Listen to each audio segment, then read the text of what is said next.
हाँ जी, तो अपने 2 क्लास से सभ्यताओं के बारे में पढ़ रहे थे। हमने कालीबंगा सभ्यता पढ़ी, आहड़ सभ्यता पढ़ी, अब जनपद कल शुरू कर दिए थे मैंने। मत्स्य महाजनपद के बारे में खूब सारी बातें बता दी थी। थोड़ी थोड़ी बातें मैंने आपको कुरु और सूरसेन महाजनपद के बारे में बताई थी। आज मैं आगे वाला शुरू करवाता हूँ, आज इसको खत्म कर लेते हैं यार अपने। और कौन कौन से, तो भारत में 16 बड़े महाजनपद थे। उन महाजनपदों में से 3 अपने राजस्थान में हुआ करते थे, तीनों का मैंने बता दिया। पर ऐसा तो है नहीं कि केवल बड़े राज्य थे, छोटे राज्य भी हुआ करते थे। तो छोटे राज्य कौन कौन से थे उनकी अपने बात कर लेते हैं। तो जैसे मैं एक सबसे पहले जिसे एक जनपद की बात करना चाहूंगा, वो जनपद मैं लूंगा सीवी।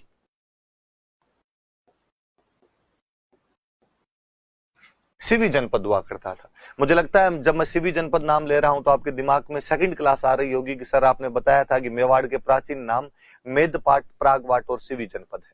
इसका मतलब इसका क्षेत्र तो कौन सा रहा होगा? तो इसका क्षेत्र मेवाड़ के आसपास का भाग, या मैं ज्यादा कहूं तो चित्तौड़ के आसपास का क्षेत्र, इस क्षेत्र के अंदर ये लोग रहते होंगे। कहते हैं किसी टाइम में ये अपने उत्तर पश्चिमी भारत के अंदर रहा करते थे। सिकंदर के आक्रमण के बाद में ये जो जाति या जनजाति कबीला जो था सीवी, ये इधर अपने चित्तौड़ वाले इलाके के आसपास में आ गए थे। और इनकी जो राजधानी थी वो राजधानी हुआ करती थी माध्यमिका, जिसको आजकल अपने नगरी कहते हैं।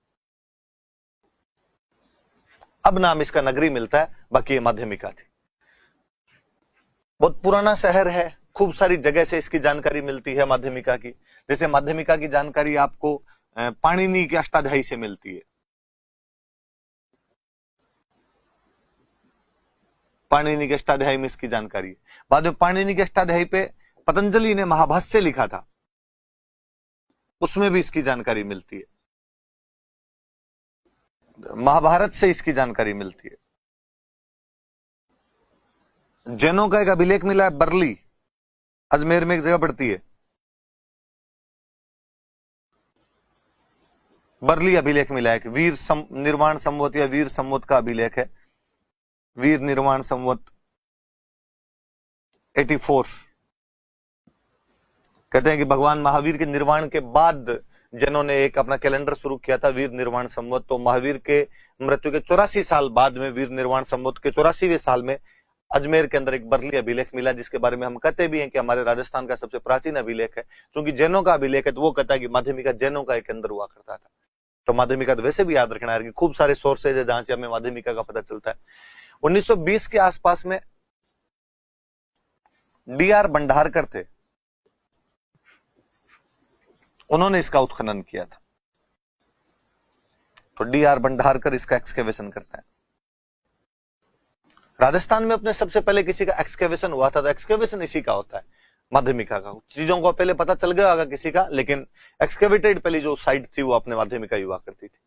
तो सीवी जनपद वालों की राजधानी थी माध्यमिका। सिक्के वगैरह मिले माध्यमिका से सीवी जनपद के। चित्तौड़ के आसपास का इलाका था। पाणिनि के अष्टाध्यायी में इसकी जानकारी है, पतंजलि के महाभाष्य में जानकारी है, महाभारत से इसकी जानकारी मिलती है। बरली अभिलेख जो है वीर निर्माण संवत 84 का, उसमें इसकी जानकारी मिलती है।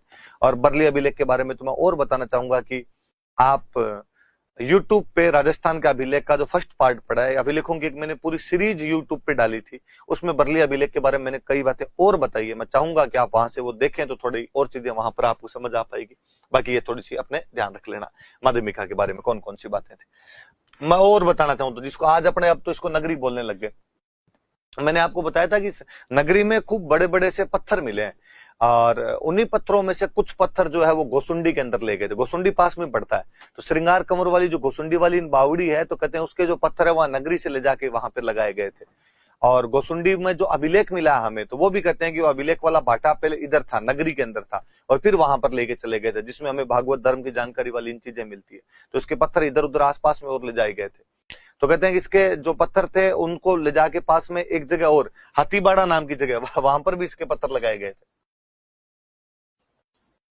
तो जो उसी से हाथीबाड़ा वाली नाम की जगह बनाई गई थी। और कहते हैं उस हाथीबाड़ा वाली जगह के पास में ही और अकबर की सेना का पड़ाव रहा था। तो अकबर ने वहां पर एक मीनार बनवाई थी, मीनार के अंदर रोशनी करते थे, और उस रोशनी से चित्तौड़ के किले पर नजर रखने का काम किया गया था। तो वो और अपने आप में आप याद रखना, उब दीवट बोलते हैं उसको। उब दीवट नाम की एक मीनार बनाई थी। उब मतलब खड़ी, दीवट मतलब यहाँ से दिया खड़ा एक मीनार की, जहां से आपको दिया रख दिया गया, वहां से उसकी जानकारी मिलती थी। तो नगरी वाली जगह से ही पत्थर ले जाके हाथीबाड़ा नाम की एक जगह का वो निर्माण किया गया था। नगरी वाली जगह के पत्थरों से आपकी गोसुंडी में बावड़ी वगैरह लगाई गई थी, और वो जो अभिलेख वाला बाटा है वो भी नगरी से ले जाया हुआ है। और अकबर ने यहाँ पे उब दिवट नाम की एक जगह और बनवाई थी, तो याद रखना। तो माध्यमिका के बारे में खूब सारी बातें अभी और आएगी, माध्यमिका की चीजें तो मैं और बताऊंगा अभी आपको। एक और बड़ा महाजनपद अपने मालव, सॉरी जनपद, मालव जनपद। मालव भी यही उत्तरी पश्चिमी भारत की जनजाति हुआ करती थी। सिकंदर से हारने के बाद में, सिकंदर के आक्रमणों के बाद में ये भी इस साइड के अंदर आ गए थे। और मालव जहां जहां रहे थे वो क्षेत्र ज्यादातर मालवा कहलाते हैं। मध्य प्रदेश में मालवा जो है वहां पे मालव रहे थे, पंजाब के अंदर मालवा पड़ता है तो वहां पर भी मालव रहे थे। अपने बेसिकली ये जो इलाका था जयपुर और टोंक वाला, इसमें आ गए। हालांकि हम बुक्स में पढ़ते हैं कि कोटा और झालावाड़ के कुछ इलाके भी मालव जनपद के अंदर आया करते थे, पर वो उस मालवा के पार्ट थे, मध्य प्रदेश वाले मालवा के पार्ट थे। अपने बीचों बीच में जो था तो जयपुर और टोंक के बीच में था। और इसकी जो राजधानी हुआ करती थी वो राजधानी हुआ करती थी नगर। उसकी नगरी और इसकी नगर है, टोंक में जगह पड़ती है। जो कहते हैं पहले इसका नाम था कारकोट नगर, किसी टाइम में तो इसको कारकोट नगर कहा करते थे। टोंक में जगह भाई है। और यहाँ की जो सभ्यता मिली है ना, में मालव जनपद की सभ्यता, उस सभ्यता का एक अलग नाम और दिया गया। हमने उसका नाम दिया खेड़ा सभ्यता। हमें किसी एक जनपद के सबसे अधिक सिक्के मिले हैं तो इन्हीं के मिले हैं। कोई पूछे कि राजस्थान में सर्वाधिक सिक्के कौन से जनपद के प्राप्त होते हैं, तो मालव जनपद। 6000 के आसपास सिक्के मिले हैं यार। खूब सारे सिक्के प्राप्त हो जाते हैं, तांबे के सिक्के हैं, खूब सारे सिक्के अपने को यहां से प्राप्त होते हैं। बेसिकली ज्यादातर सिक्के जो है नगर से ही प्राप्त हुए। हालांकि वो सिक्के एक जगह से और प्राप्त हुए हैं। टोंक में एक जगह और पड़ती है रेड, तो रेड से भी खूब सारे सिक्के प्राप्त हुए। पर रेड में मालव जनपद वालों के तो है, इनके अलावा भी और खूब सारे सिक्के प्राप्त हुए। और एक कोई जगह जहां से सबसे अधिक सिक्के प्राप्त होते हैं वो रेड ही है।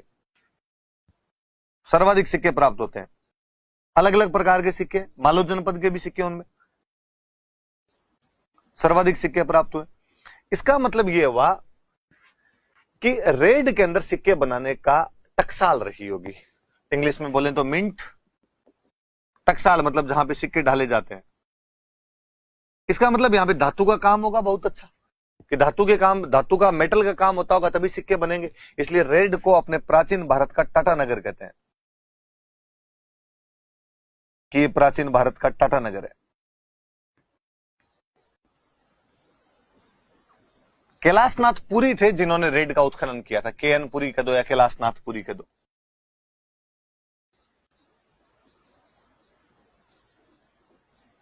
कि कैलाशनाथ पुरी ने इसका उत्खनन किया था, एक्सकेवेशन किया था। वापस देखना, जो मालव जनपद था वो जयपुर और टोंक वाले क्षेत्र के अंदर पड़ता है। मालव जाति द्वारा बसाया गया इसको। राजधानी इसकी नगर, या पहले का जो कारकोट नगर था टोंक में वो था।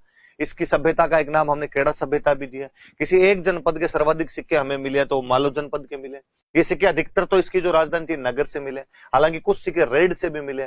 पर रेड वह स्थान है जहां राजस्थान में सबसे अधिक सिक्के मिले। अलग अलग टाइम पीरियड के सिक्के मिले हैं। हम कहते हैं यहाँ पे धातु का काम होता होगा, टकसाल रहती होगी, इसलिए हम कहते हैं प्राचीन भारत का टाटा नगर है। कि जिस प्रकार टाटा नगर जमशेदपुर जो है वहां पर धातु का काम होता है, ऐसे प्राचीन भारत में यदि धातु का काम कहीं पर होता था तो रेड में हुआ करता था।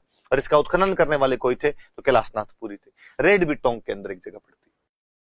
तो आपने ये याद रख लेना। फिर एक महाजनपद के बारे में और बताना चाहूंगा आपको, योद्धे।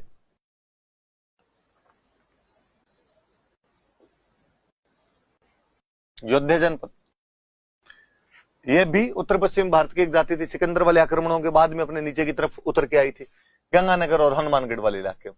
ये क्षेत्र याद रखना है इनके, सीधे सीधे कोई उठा के पूछ लेंगे। श्री गंगानगर और हनुमानगढ़ वाले इलाके के अंदर ये लोग रहा करते थे। और इनकी जानकारी तो हम बाद में पढ़ेंगे। गुजरात के अंदर एक राजा हुआ था, शक वंश का एक राजा था। शक वंश का एक राजा हुआ था रुद्रदामन, और वो गुजरात में एक जगह पड़ती है जूनागढ़। जूनागढ़ कहते हैं उसको, गिरनार भी कहते हैं। वहां पर एक अभिलेख लगवाता है, और उस अभिलेख में वो इनकी जानकारियां, योद्धियों की जानकारियां देता है। वो कहता है कि योद्धे हुए जो क्षत्रियों में वीर है, वो इनकी खूब तारीफें करता है कि ये क्षत्रियों में वीर है, इन्होंने कुषाणों को हरा दिया। कि कुषाण जो ऊपर पंजाब की तरफ एक मध्य एशिया से एक नई जाति आ गई थी अपने कुषाण, उनको हराने का काम भी इन्होंने किया है। तो रुद्रदामन जूनागढ़ वाले अभिलेख में लिखता है कि क्षत्रियों में वीर के समान योद्धे जिन्होंने कुषाणों को हरा दिया है, उनको मैं हरा रहा हूं। तो पहले दुश्मन की तारीफ करता है, बाद में लास्ट में एक लाइन में लिख देता है कि इनको मैंने हरा दिया। एक आदमी खुद की खुद तारीफ करे तो अजीब सा लगता है कि मैं ये हूं, मैं ये हूं। इसने पहले कहा कि ये देखो योद्धे जो ये बहुत शक्तिशाली है भाई, ये क्षत्रियों में वीर के समान है, योद्धे हैं जिन्होंने कुषाणों को भारत में आगे नहीं बढ़ने दिया, छोटी मोटी चीज नहीं है। फिर एक लाइन में धीरे से नीचे लिखा मैंने इनको हराया। तो ये जो जानकारी है रुद्रदामन अपने जूनागढ़िया गिरनार अभिलेख के अंदर देता है। आप एंशिएंट पढ़ोगे तब और पढ़ोगे कि जूनागढ़िया गिरनार अभिलेख, यहाँ पर एक सुदर्शन झील है, तो सुदर्शन झील की जानकारी देने के लिए अभिलेख वगैरह लगवाए गए थे। आप पढ़ोगे कि यहाँ पे एक अशोक का अभिलेख भी हमें मिलता है, तो वो कई बातें आपको यहाँ से पता चलेगी। स्कंदगुप्त नाम का गुप्त राजा हुआ था, उसका अभिलेख भी यहाँ से मिलता है। तो ये जूनागढ़ गिरनार बहुत महत्वपूर्ण जगह है। शक राजा रुद्रदामन का अभिलेख है, योद्ध जनपद। तो तीन तो बड़े वाले याद रखना आपने, कौन कौन से? तो मत्स्य, कुरु और सूरसेन, तीन ये थोड़े छोटे छोटे और जनपद, इनकी बातें भी थोड़ी ध्यान रखना। योद्धियों के बारे में कहा जाता है कि इन्हीं का ये बाद में नाम अपभ्रंश होता होता जोइया बन गए थे ये, और कालांतर में अपने इस एरिया के अंदर जोइया राजपूत रहा करते थे। हालांकि अब तो कोई गिने चुने से ही मिलते हैं, कहते हैं ज्यादातर ने बाद में इस्लाम वगैरह स्वीकार कर लिया था, योद्धे जो भी रहे होंगे उन्होंने, पर फिर भी वो जो जोइया थे तो जोइयों को इन योद्धियों का ही वंशज माना जाता है। तो योद्धे जनपद थोड़ा सा याद रखें। दो तीन छोटे छोटे से और मैं बता दूं आपको। एक अर्जुनायन जनपद,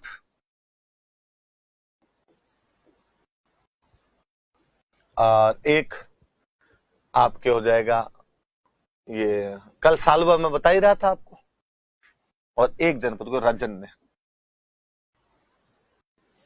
अर्जुनायन के लिए तो ये कहा जाता है कि अर्जुन के वंशजों का जनपद था, और शुरुआत के अंदर अलवर भरतपुर वाले इलाके के अंदर था, पर बाद में हम कहते हैं कि इनके कुछ वंशज सिक्कर में भी आगे बस गए थे। सिक्कर में जो तोरावाटी वाला इलाका है बेसिकली, जिसको हम तोरावाटी कहते हैं, कांतली नदी के प्रवाह क्षेत्र वाला जो इलाका है, कि तंवर राजपूत यहाँ पर थे। तंवर राजपूतों की वजह से तंवरावाटी थी, तंवरावाटी का तोरावाटी बन गया। उन तंवरों या के लिए कहा जाता है कि वो अर्जुन के वंशज थे, तो वो जहां पर गए वो भी अर्जुनायन है। पर बेसिकली शुरुआत में लोग अलवर भरतपुर के आसपास में, मथुरा के आसपास वाले इलाके से इनके सिक्के वगैरह भी हमें प्राप्त होते हैं, पर राजस्थान में यही जानकारी। सालवों के बारे में कल मैंने आपको बता दिया था, ये जनपद अलवर में था और अपनी अस्पष्ट सीमा को लेकर मत्स्य जनपद से लड़ाइयां करता रहता था। राजन ने जनपद भरतपुर के अंदर हुआ करता था, ये जनपद भरतपुर में था। तो बेसिकली जनपदों के बारे में जो अपने पास में बड़ी बड़ी सी जानकारियां, वो इतनी जानकारियां। कल तीन बड़े वाले मैंने बता दिए थे, आज ये थोड़े से मालव और सीवी के बारे में थोड़ी और बातें ध्यान रखना, बाकी की थोड़ी थोड़ी बातें मैंने आपको बता दी। इसके बाद में अगला काल आ जाता अपना मौर्य काल।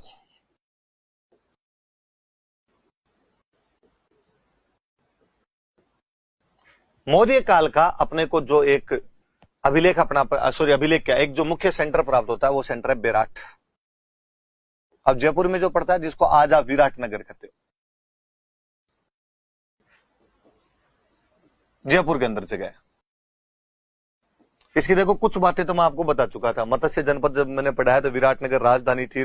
कल मैंने कई राजा विराट से संबंधित बातें मैंने बता दी। अपने मौर्य काल की बात करें तो वो है कि यहां से अपने को अशोक के अभिलेख प्राप्त होते हैं।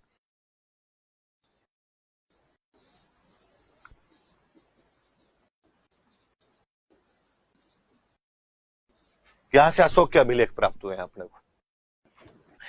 1837 में कैप्टन बर्ट नाम का एक बंदा था, उसने ये अभिलेख यहां से खोजे थे।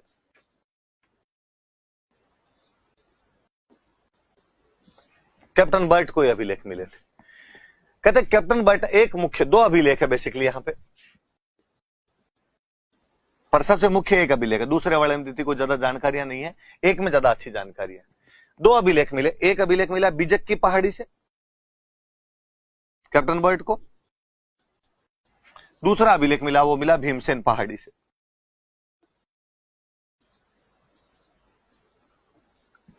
बिजक पहाड़ी से जो अभिलेख मिला उसका नाम है भाबरू अभिलेख। कहते हैं कैप्टन बर्ट फौज का अधिकारी था, इसने वो बेराट से अभिलेख लिया, और बेराट से अभिलेख लेने के बाद इनका कैंप भाबरू नाम के गांव में 3 दिन तक बैठा रहा था, इसलिए वो अभिलेख इसने भाबरू में रखा, इसलिए उसका नाम भाबरू अभिलेख पड़ गया। बाकी उसका भाबरू से कोई लेना देना नहीं, भाबरू अलग गांव है, वो बेराट से मिला है और बिजक डूंगरी से वो मिला। बाद में कलकत्ता म्यूजियम में इसको भेज दिया गया था, इसलिए इस अभिलेख का एक और नाम बेराट कलकत्ता अभिलेख है। ये अच्छा अभिलेख है।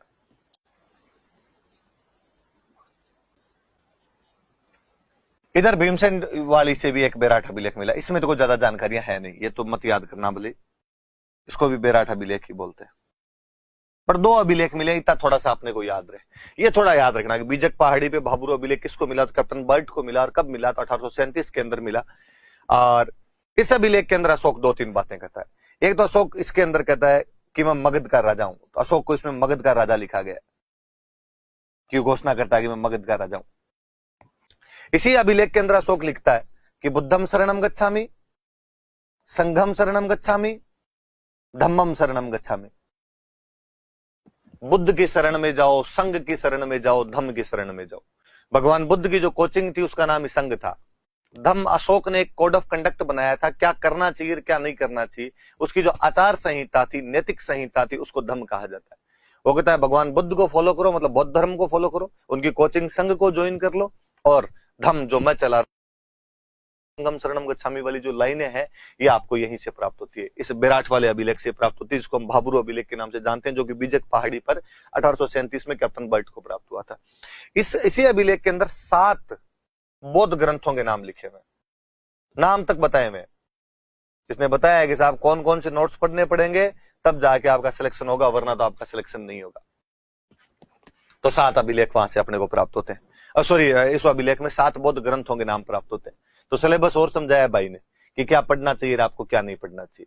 तो एक तो अशोक के अभिलेख मिले, ये एक महत्वपूर्ण चीज है। यहाँ से 2 अभिलेख मिले अशोक के, जिनमें एक अभिलेख अपना महत्वपूर्ण है, भाबरू अभिलेख, वो बीजक की पहाड़ी से मिला। एक और अभिलेख मिला जो भीमसेन की पहाड़ी, उसमें अशोक सिंपल सा कहता है कि मैंने धर्म का प्रचार प्रसार करना शुरू कर दिया और बाकी लोगों को भी धर्म का प्रचार प्रसार करना चाहिए।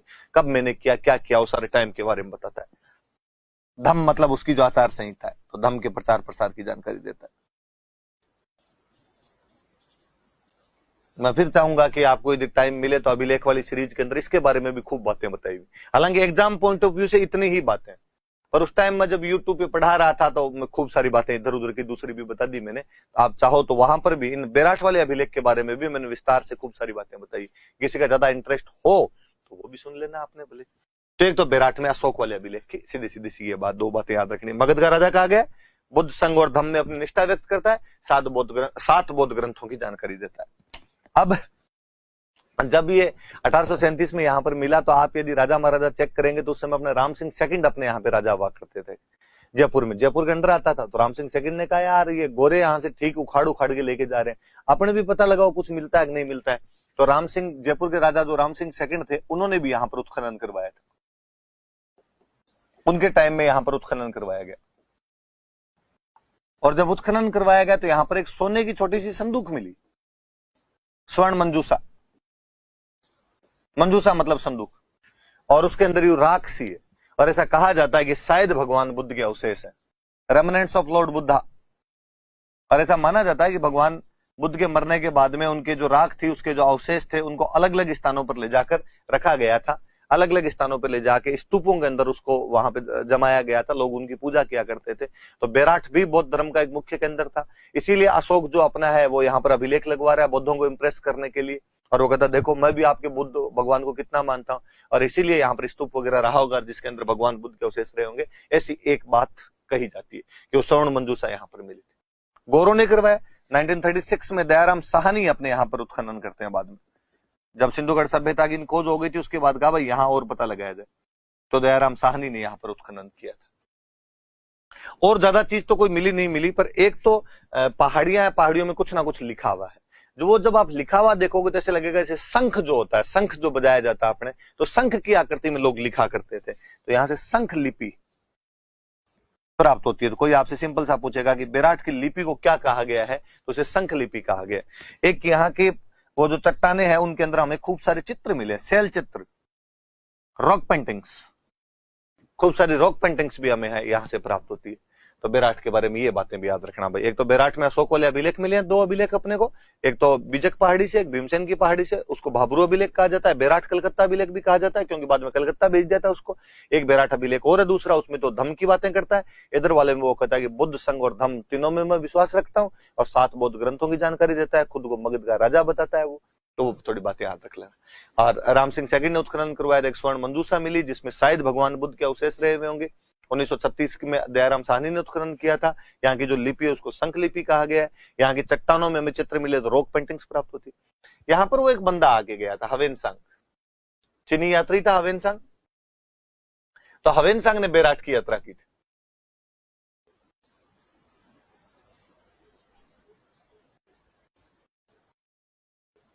और वो इसका नाम और बताता अपनी चाइनीज लैंग्वेज, पी लो ये ते लो। वो कहता है इसका नाम है पी लो ये ते लो। चाइनीज लैंग्वेज के अंदर उसने अपने बेराट का जो भी नाम लिखा। 634 के आसपास में वो बेराट की यात्रा करता है। और वो कहता है किसी टाइम में यहां बौद्धों के 8 मंदिर थे, 8 बौद्ध मंदिर थे। और वो कहता है कि बाद में इनको तोड़ दिया था, हुणों के एक राजा ने तोड़ दिया था। हुणों का वो राजा था मिहिरकुल।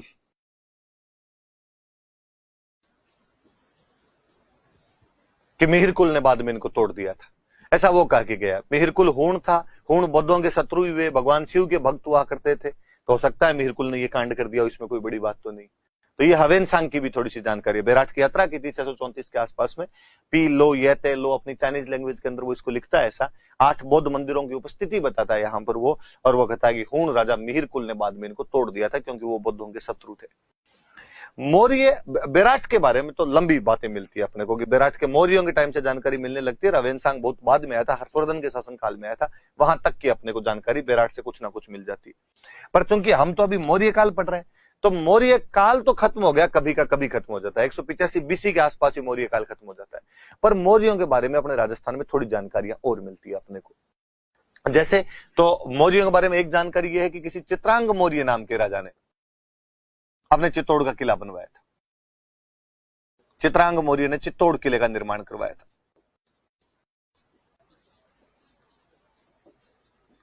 और चित्रांग के नाम पर इसका नाम चित्रकूट हुआ करता था, इसे चित्रकूट दुर्ग कहते थे। यह भी है कि उसने यहां पर एक तालाब बनवाया था और उस तालाब का नाम था चतरंग, चतरंग पौंड बनाया था। ये जितनी भी जानकारी है हमें इसके बारे में, ये एक बुक से मिली है, कुमारपाल प्रबंध। कुमारपाल प्रबंध नाम की किताब है, उससे ये जानकारी मिलती है।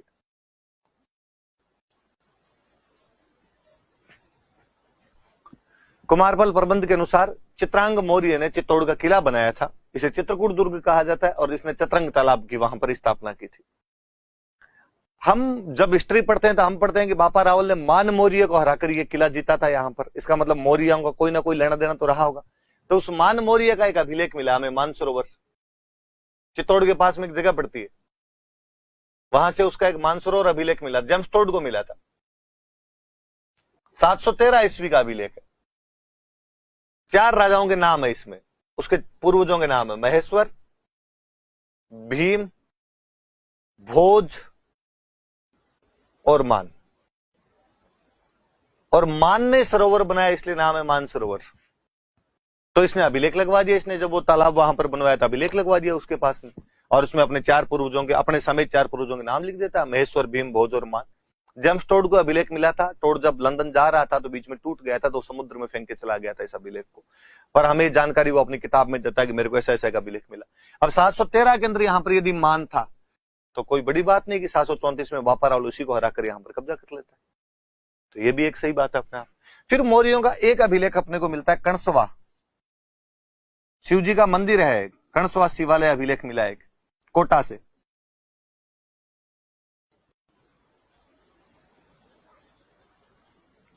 सात सौ 38 ईस्वी का अभिलेख है। इसमें फिर एक मौर्य राजा का नाम है, वो मौर्य राजा धवल, मौर्य राजा धवल की जानकारी मिलती है।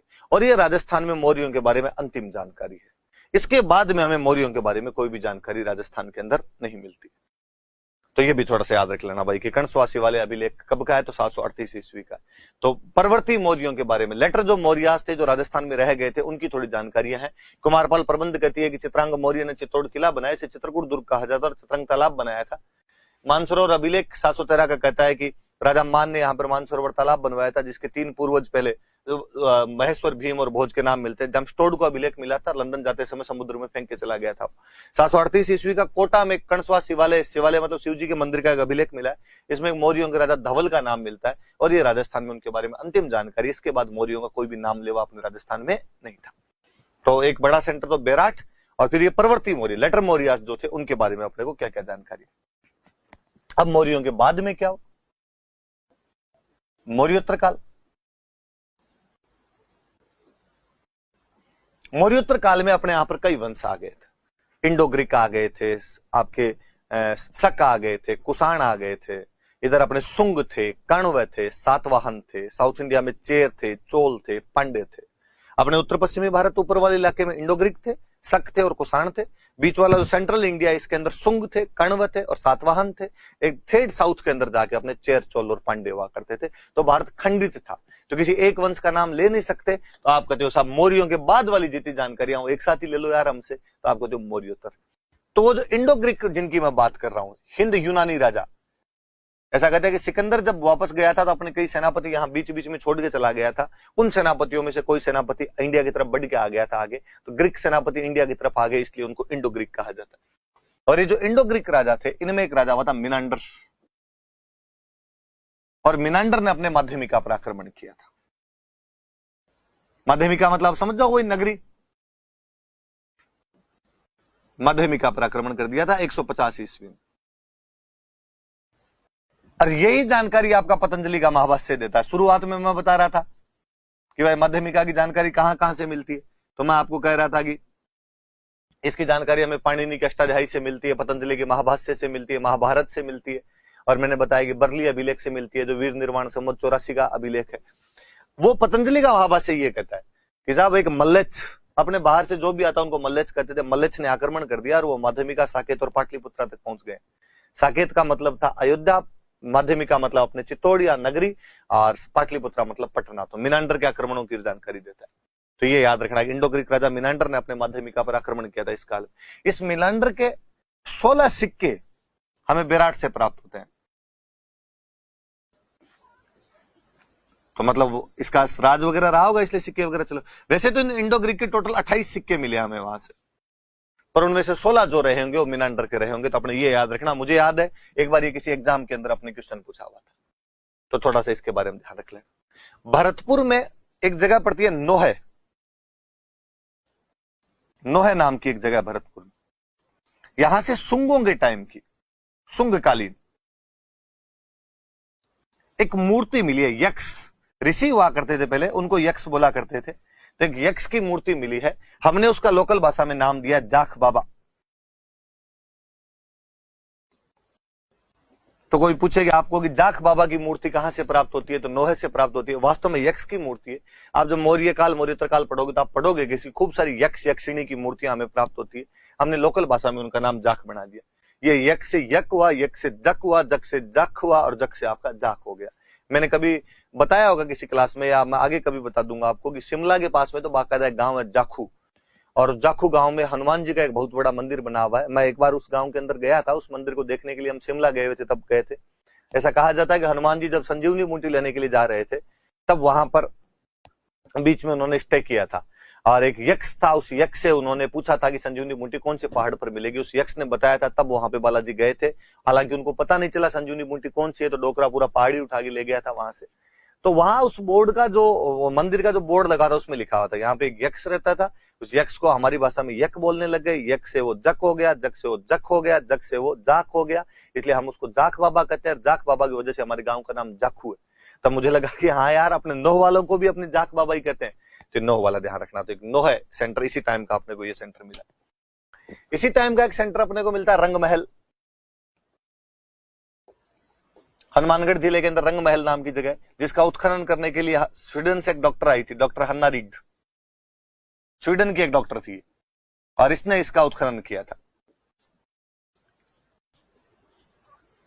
और हमें यहां से इसके टाइम का रंग महल से एक उनको कुषाणों के टाइम का, कुषाणकालीन सेंटर है। कुषाणकालीन एक गुरु शिष्य की मूर्ति प्राप्त होती है।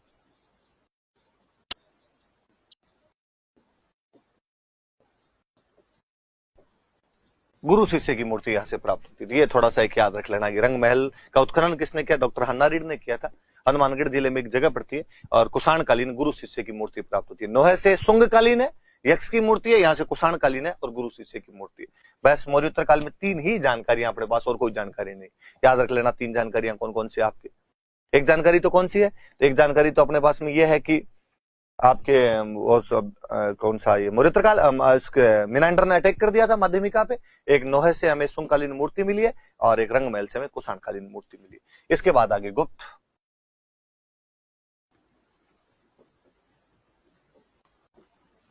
काल। गुप्त काल में राजस्थान में सबसे बड़ा कोई सेंटर था तो वो सेंटर था बयाना। बयाना एक सेंटर हुआ करता था और बयाना के अंदर समुद्रगुप्त ने कहते हैं आक्रमण किया था और समुद्रगुप्त ने यहां पर विजय स्तंभ बनवाया था। हम कहते हैं हमारे राजस्थान का पहला विजय स्तंभ है। ये याद रखना है एक तो कि बयाना भरतपुर में एक जगह पड़ती है, यहां से समुद्रगुप्त का जो एक विजय स्तंभ हमें प्राप्त होता है कि समुद्रगुप्त यहां पे अटैक करता है और उसने विजय स्तंभ का निर्माण करवाया। बाद में गुप्तों का कोई एक उत्तराधिकारी या सामंत का, दो एक सामंत हुआ था विष्णुवर्धन, उसका यहां पे राज रहा था, वह वरिक वंश का था। वरिक वंश का बंदा था। तो एक बार आरपीसी वालों ने किसी ने पूछ लिया था कि बयाना में कौन से वंश का अधिकार रहा था, तो वरिक वंश का। उसने कहते हैं यहां पर एक यज्ञ करवाया था और यज्ञ करने के बाद यहां पर एक पिलर लगवाया था। उस पिलर को बोलते हैं भीमलाट। ये थोड़ी सी बात याद रह जाए आपके कि बयाना के अंदर विष्णुवर्धन नाम का एक वरिक वंश का राजा जो गुप्तों के सामंत के रूप में यहां पे काम कर रहा होगा, उसने यहां पर एक यज्ञ करवाया था और भीमलाट नाम का एक पिलर लगवाया था। 392 ईस्वी का अभिलेख मिलता है बाकायदा इसका, विजयगढ़ अभिलेख है, विजय मंदिर गढ़ अभिलेख कहते हैं। बयाना का नाम विजय मंदिर गढ़ था। कहते हैं यहां पर बाद में एक प्रतिहार राजा हुए थे लक्ष्मण सेन, और उन लक्ष्मण सेन की एक रानी थी चित्रलेखा, और रानी चित्रलेखा ने यहां पे उषा मंदिर का निर्माण करवाया था। भगवान कृष्ण के एक वंशज हुए थे अनिरुद्ध, अनिरुद्ध की जो रानी थी उनका नाम उषा था, उनके नाम पर उषा मंदिर का निर्माण करवाया गया था। रानी चित्रलेखा जो लक्ष्मण सेन जो प्रतिहार राजा थे उनकी रानी हुआ करती थी, उसके द्वारा करवाया गया था। बयाना के बारे में एक याद रखने वाली बात यह कि बयाना अपने मध्य काल में नील की खेती का सबसे मुख्य केंद्र था। इंडिगो एग्रीकल्चर खूब सारी हुआ करती थी, यहां पे नील की खेती हुआ करती थी। नील की खेती का मुख्य केंद्र हुआ करता था। बयाना में गुप्तों के सबसे अधिक सिक्कों का ढेर मिला है। बयाना के पास में एक जकली एक जगह पड़ती है नगला छेल, वहां नगला छेल से गुप्त सिक्कों का ढेर मिला है। गुप्तों के सबसे अधिक सिक्के यहां से मिले। तो इसका मतलब जो बयाना है गुप्तों का मुख्य केंद्र रहा होगा। और ये तो बड़ा जोरदार 1946 के आसपास में भरतपुर दरबार थे ब्रजेंद्र सिंह जी, शिकार खेलने के लिए गए थे। बयाना के पास जो नगला छेल नाम की जगह है, तो वहां पे जब शिकार खेलने के लिए गए तो वहां घोड़े की टापों से नीचे वो सिक्के निकल गए थे। जमीन के अंदर वो जैसे दबाव पड़ा जमीन में, वो सिक्के जो भी थे तो बाहर आ गए। वहां पता चला गया सिक्कों को इतना बड़ा ढेर 1821 सिक्के प्राप्त होते हैं। तो सबसे बड़ा गुप्तों का सिक्कों का ढेर कहां से मिला, तो बयाना ही नाम लेते हैं। बाकी एग्जैक्टली जगह नगला छेल नाम की जगह जहां से वो सिक्के प्राप्त होते हैं। तो बयाना वाली बातें याद रखना भाई। समुद्रगुप्त ने यहाँ पर विजय स्तंभ बनवाया था, गुप्तों के सिक्कों का एक ढेर मिला है, 1821 सिक्के मिले। सबसे अधिक सिक्के उनमें चंद्रगुप्त सेकंड के, चंद्रगुप्त सेकंड नाम का राजा था, उसके सबसे अधिक सिक्के मिले यहाँ से। और विष्णुवर्धन जो गुप्तों का एक सामंत रहा होगा, जो स्वयं वरिक वंश से संबंधित रखता होगा, उसने यहाँ पे यज्ञ करवाया था। और उसके बाद एक भीमलाट, जैसे अपने ईसर लाट पड़ते वैसे भीमलाट बना दी होगी। प्रतिहार राजा लक्ष्मण सेन की पत्नी चित्रलेखा ने रानी ने यहाँ पे उषा मंदिर का निर्माण करवाया था। और मध्यकाल के अंदर जो आपने बयाना था वो नील की खेती का एक मुख्य केंद्र रहा था। और चीजें थोड़ी सी पढ़ लेते। एक अभिलेख मिला अपने को बड़वा अभिलेख, 12 से एक अभिलेख मिलता है। 12 जिले से अभिलेख मिला, 238 ईस्वी के आसपास का अभिलेख है, शायद तक मेरे याद आने में यही है। और इससे एक वंश की जानकारी मिलती है, मोखरी। मोखरी वंश की जानकारी मिलती है। यहां पर भी मोखरी वंश के राजाओं ने यहां पर यज्ञ करवाया और यज्ञ के बाद में यहां पे 4 पिलर लगवाए थे, 4 स्तंभ लगवाए और 4 स्तंभों में से 3 पे लेख लिखवाए उन्होंने, 3 पे लेख लिखे। अपने सीधी सी बात याद रखने की, मोखरी वंश की जानकारी वाले अभिलेख कहां से प्राप्त होते हैं, तो बड़वा से हमें ये अभिलेख प्राप्त होते हैं। 4 पिलर है, उनमें 3 पर अपने को लेख लिखे हुए। यज्ञ के बाद में पिलर लगाए गए थे, यूप बोलते थे, यूप। यज्ञ के बाद में जो भी पिलर लगाए जाते यूप, तो यूप लगवाए मैं यहाँ पे, तो ये याद रख लो। अभी मैं आपको बात कर रहा था एक बंदे की, आपके मिहिर कुल की। मिहिर कुल ने अपने बाड़ोली नाम की एक जगह है, यहां पर शिव मंदिर बनवाए थे। मैंने कहा था कि बौद्धों के मंदिर तो तोड़ दिया करते थे और शिव जी के मंदिर बनवाया करते थे, तो ये मिहिर कुल द्वारा बनवाए गए थे।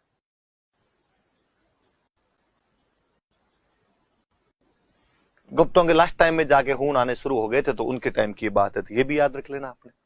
और एक गुप्तों के टाइम में मंदिर अपने कोटा में एक जगह पड़ती है चार चोमा, यहां पर भी अपने गुप्तकालीन मंदिरों का एक समूह मिला, खूब सारे अलग अलग प्रकार के मंदिर मिले, गुप्तकालीन मंदिर समूह। तो कोई पूछे कि कोटा में कौन सा स्थान है जहां से गुप्तकालीन टेम्पल कॉम्प्लेक्स मिलता है हमें, तो वो चार चोमा नाम की जगह। सीधी सीधी बयाना, बड़वा, बाड़ोली, ट्रिपल बी और एक चार चोमा याद रखना सी। बस गुप्त काल की इतनी बातें अपने पास। अपन लास्ट आ जाओ, गुप्तोत्तर काल, गुप्तों के बाद का पोस्ट गुप्ताज पीरियड। एक ही सेंटर मिलता है अपने को, भीनमाल, जो पहले तो चावड़ा वंश की राजधानी थी।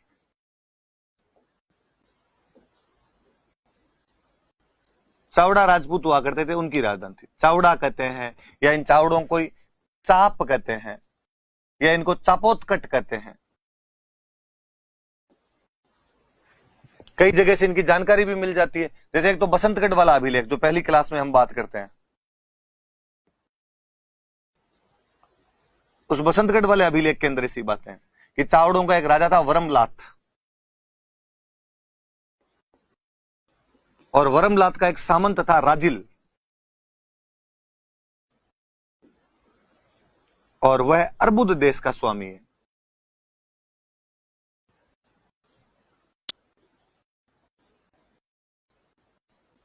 तो एक तो सामंत व्यवस्था की जानकारी दे रहा है ये अभिलेख अपने आप में, और ये बता रहा है कि राजा वरमलात चावड़ा वंश का राजा था, वो इस समय यहाँ पे राज कर रहा था। तो बसंतगढ़ अभिलेख से जानकारी मिलती है।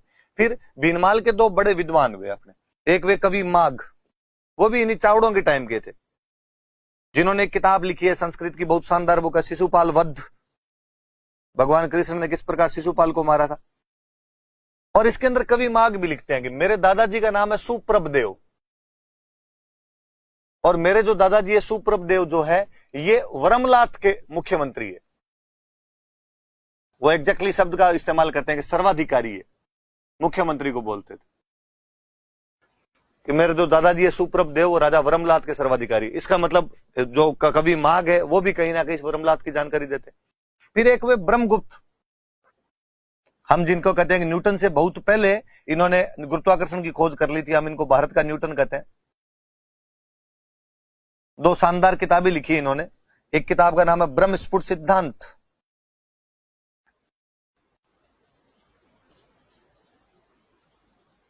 एक किताब का नाम है खंड खाद्यक। ब्रह्मस्फुट सिद्धांत और खंड खाद्यक नाम की दो किताब लिखी।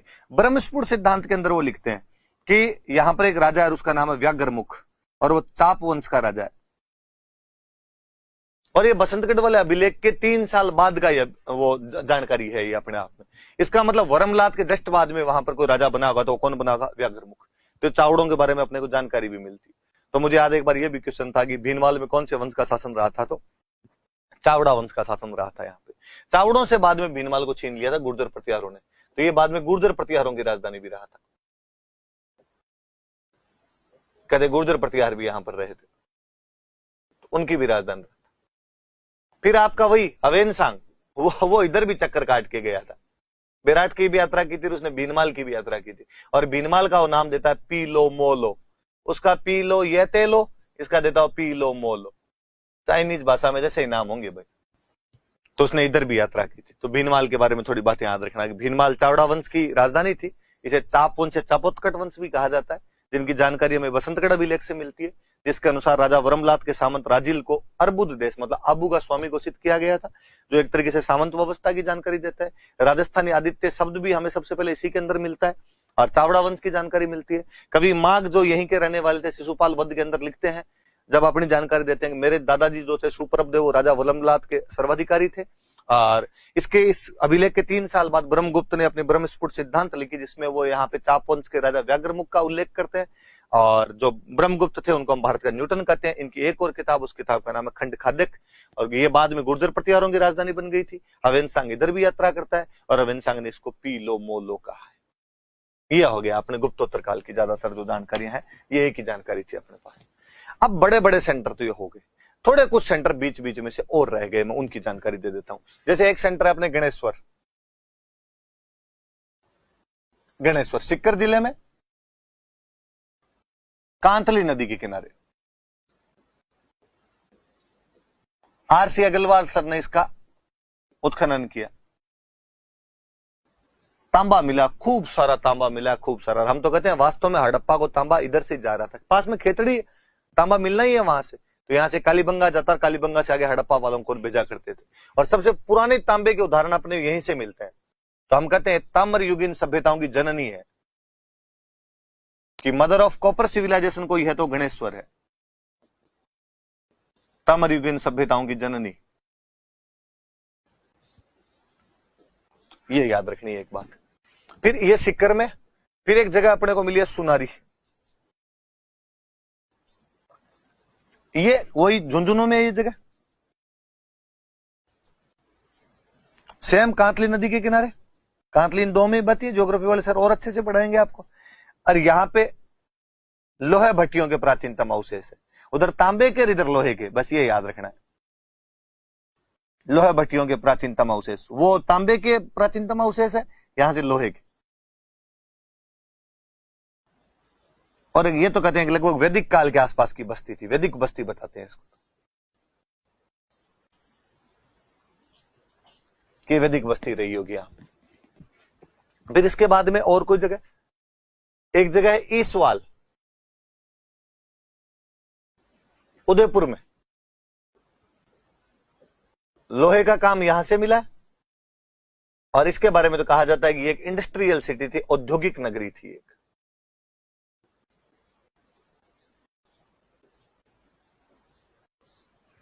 एक जगह अपने नागौर में कुराड़ा,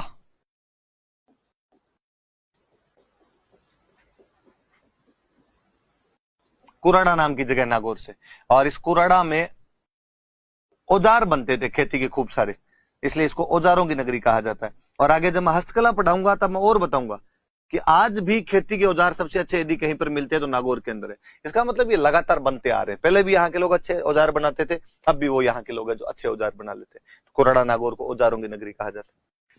फिर सेंटर के नाम है खाली, और तो कोई बातें हैं नहीं। एक सेंटर है जोधपुरा, जयपुर में पड़ता है, साबी नदी के किनारे है। इतना बस याद रखने वाली सी बात है। एक सेंटर है गणेश्वर, सॉरी गणेश्वर तो हो गया, नलियासर,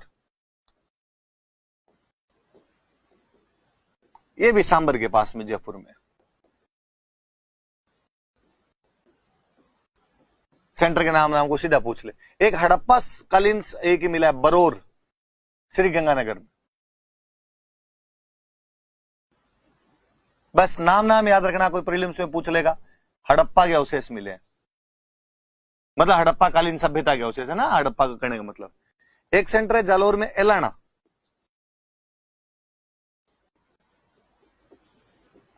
नाम याद रखना, कई बार प्रीलिम्स में मिला ले आपको। एलाना, बरोर, नलियासर, जोधपुरा, इधर जिलों के नाम लिख दे वो कि कौन सा इनमें कहां पर पड़ता है, तो वो थोड़ी सी बात याद रख ले। एक कुछ जगह ऐसी है अपने जहां से अपने को शैल चित्र खूब सारे प्राप्त हुए हैं।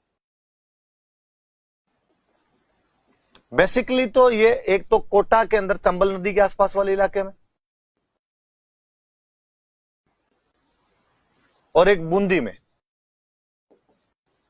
छाजा नदी के आसपास के इलाकों। तो थोड़े से जगह का नाम वगैरह याद रख लेना कि छाजा नदी के आसपास में कौन से हैं और ये दूसरे वाले कौन से हैं।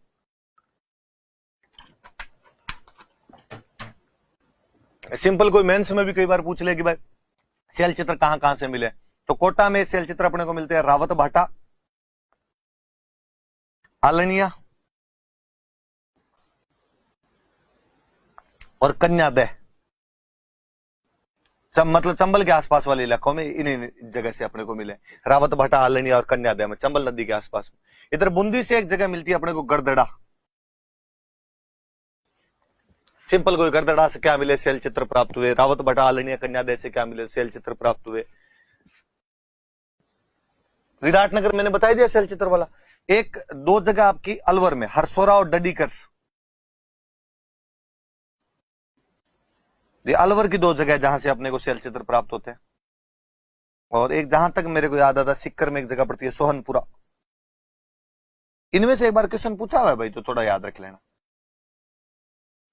यहां से भी अपने को शैल चित्र वगैरह प्राप्त होते हैं। ये आपके मुख्य मुख्य जगह भाई, ये मुख्य मुख्य साइट वापस देख लो बोले।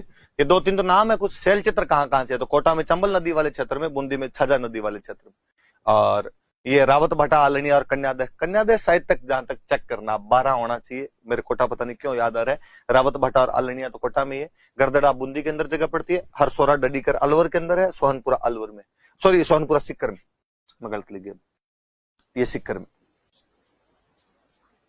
यहां से शैल चित्र प्राप्त। विराटनगर एक मैंने अभी बता ही दिया था आपको, जयपुर में, यहां से भी हमें शैल चित्र मिले। तो राजस्थान में कहां कहां से शैल चित्र प्राप्त होते हैं, प्री में, मेंस में, किसी में उठा के पूछ लिया आपसे, ये वाली भी जानकारी भी याद रख लेना आप। ये भाई अपने हिस्ट्री का अजूमड़ा है।